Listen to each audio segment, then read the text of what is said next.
Assalamu alaikum wa rahmatullahi wa barakatuh to some of y'all, and peace out to the rest of you.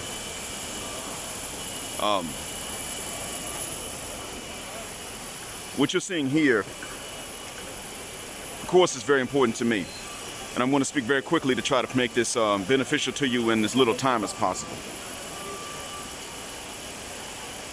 For me, this trip is always difficult. I've never performed in Umrah. I've never even been to Mecca without difficulty. And then to make matters worse, I have to cross the border to do it. Now, to get the visa is not that difficult, but you do have to wait for the visa and then the permission, and you got to download an app and, you know, the password and log in for it, because you got to show stuff at the gate to show that you're not a health risk nowadays when you want to perform this duty. But as I stand here, I just wanted you all to understand this. When I speak to you and I preach to you, I'm doing it because if you derive any benefit, then maybe I'll benefit later on after resurrection. So if I say something and you disagree, I don't take it as a personal affront that you disagree. But this is the reason why it is that I will say, listen, let me finish, and I'm going to hear you out too. And the reason for that is because I'm trying to benefit you in a way that you don't have the slightest idea who I am. That's what's important to me. And like Mahdi Tijani, one thing I don't want is to see people coming out of these broken homes.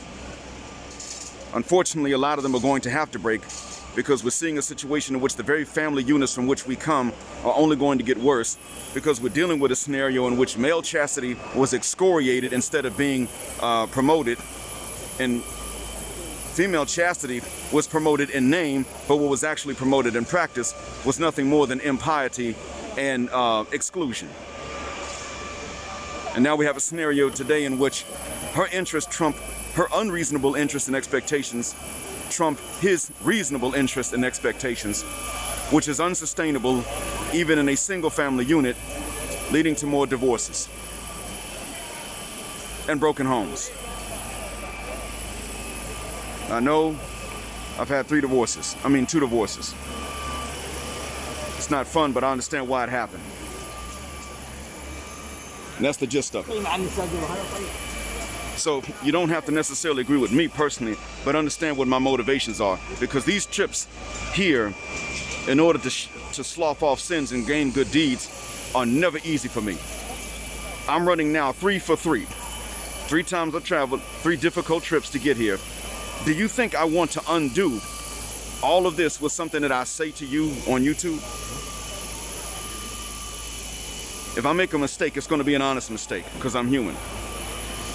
It is not going to be because I just want to be reckless or it's just about my opinion. I hope this helps. Thanks for listening.